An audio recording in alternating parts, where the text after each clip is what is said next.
নমস্কার। সমাজতত্ত্বের একমাত্র ও প্রথম বাংলা ইউটিউব চ্যানেলে সবাইকে স্বাগত। আমরা একটা কথা খুব ভালো করেই ছোটবেলা থেকে জানি, জ্ঞানই হলো শক্তি। মানে নলেজ ইজ পাওয়ার। কি জিনিস, কেমন জিনিস? আমরা জানি যে যার কাছে ইনফরমেশন বা জ্ঞান থাকে কোনো একটা নির্দিষ্ট বিষয়ে, সে খুব সহজে নিজের ভবিষ্যৎ পরিকল্পনাগুলোকে সাজিয়ে তুলতে পারে। আর যার কাছে সেটা থাকে না, তার পক্ষে খুবই সমস্যার হয়ে ওঠে। ধরো তোমার অনেক মেধা আছে, তুমি ভাবো যে তুমি একদিন কোনো একদিন ইউপিএসসি দেবে, আইএএস অফিসার হবে, কিন্তু বড় হয়ে তুমি জানতে পারলে যে সেই পরীক্ষাটা নাকি ইংলিশে দিতে হয়। আমি জানি যে অনেকেই এরকমই ভেবেছো এবং পরেও ভাবতে পারো, তাই আমার মনে হলো যে এই জিনিসটির ওপর, এই নলেজটির ওপর ভিডিও বানানো খুবই গুরুত্বপূর্ণ। তার কারণ ইউপিএসসি মেন পরীক্ষা তুমি বাংলা ভাষায় দিতে পারবে। শুধু বাংলা কেন, অন্যান্য যতগুলো রিজিওনাল ল্যাঙ্গুয়েজ আছে তুমি প্রত্যেকটা ভাষায় দিতে পারো। তার মানে বিষয়টা দাঁড়াচ্ছে এই যে ইউপিএসসি পরীক্ষা, তুমি প্রিলিমসটা দিচ্ছ ইংলিশে, ইংলিশে প্রশ্ন হচ্ছে, ইংলিশে তুমি উত্তর দিচ্ছ।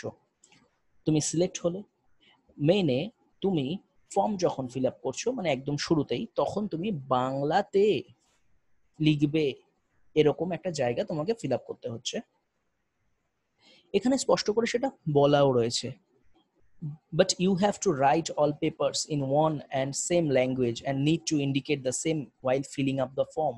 অর্থাৎ তুমি যখন ফর্ম ফিল আপ করছো তখন তুমি সেখানে বাংলায় লিখছো, এরকম লিখে দিচ্ছ যে বাংলায় লিখবে, এবং প্রত্যেকটা পেপার তোমাকে বাংলায় পরীক্ষা দিতে হচ্ছে। কেউ যদি থেকে থাকো শুধুমাত্র ভাষার কোনো রকম সমস্যার জন্য, মেধা থাকা সত্ত্বেও ইউপিএসসি দেবে না বলে ঠিক করেছিলে, তাহলে তার কাছে এই ভিডিওটা পৌঁছে দিও।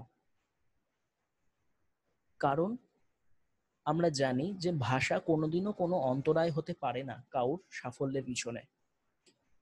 তাই যেখানে ভারতবর্ষের সবচেয়ে বড় পরীক্ষাটা আমাদের সুযোগ দিচ্ছে যে আমি সেখানে নিজের ভাষায় পরীক্ষা দিতে পারবো, বাংলা ভাষায় লিখে দিয়ে আসতে পারবো, তাহলে আমরা কেন সেই জিনিসটা মিস করব? আমরা কেন সেই ওদের দেওয়া এই সুযোগটা হাতছাড়া করব? তার কারণ কোথাও না কোথাও যে একটা আমাদের হীনমন্যতা কাজ করে বাংলা ভাষায়, যে বাংলা ভাষায় পরীক্ষা দিলে নাম্বার ভালো আসবে না, বাংলা ভাষায় পরীক্ষা দিলে ভালো ম্যাটেরিয়াল পাওয়া যায় না, ভালো নোটস পাওয়া যায় না, ভালো বই পাওয়া যায় না। বলে রাখি, সোশিওলজির ক্ষেত্রে বা অন্যান্য সমস্ত পরীক্ষার ক্ষেত্রে এগুলো জাস্ট কিছু মিথ। তুমি যদি বাংলা ভাষাটা সঠিকভাবে জেনে থাকো, তুমি যে কোনো পরীক্ষা বাংলা ভাষায় দিয়ে আসতে পারবে এবং সাথে তুমি নাম্বারও পাবে। তাই যারা মনে করে যে বাংলা ভাষায় লিখলে নাম্বার পাওয়া যায় না, তাদের প্রশ্ন করা উচিত যে তোমরা বাংলা কতটা জানো। কারণ আমরা ছোটবেলা থেকে স্পোকেন ইংলিশের বিলবোর্ডস, হোর্ডিংস দেখে বড় হয়েছি। কোথাও আমরা দেখিনি যে কথ্য বাংলা শিখুন। আর যেহেতু বাংলাটা আমরা শিখিনি, তাই তার প্রতি আমাদের অবজ্ঞা, হীনমন্যতা রয়েই গেছে। তাই আমরা বিশ্বাসই করতে পারবো না হয়তো প্রথমে যে ইউপিএসসি বাংলায় দেওয়া যায়। অবশ্যই দেওয়া যায়। তাহলে আমি বলবো যে বিসিএসসি যেমন সোশিওলজি বাংলায় প্রিপেয়ার করা যায়, ইউপিএসসিতেও সেরকম তোমরা সমস্ত সাবজেক্ট বাংলায় প্রিপারেশন নাও, অবশ্যই নিতে পারো।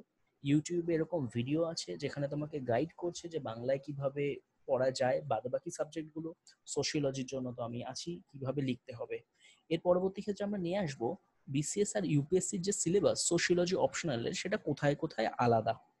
আজকের জন্য এতটাই রাখছি। তাহলে যে কোনো ডাব্লিউবিসিএস অ্যাসপিরেন্ট, কম্পিটিটিভ পরীক্ষা দিচ্ছে এমন যে কোনো অ্যাসপিরেন্টের কাছে এই ভিডিওটা পৌঁছে দিও, শুধু এটুকু জানানোর জন্য যে ইউপিএসসি বাংলায় দেওয়া যায়।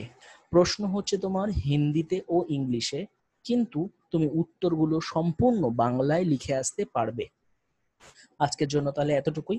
আবার খুব তাড়াতাড়ি দেখা হবে। ধন্যবাদ।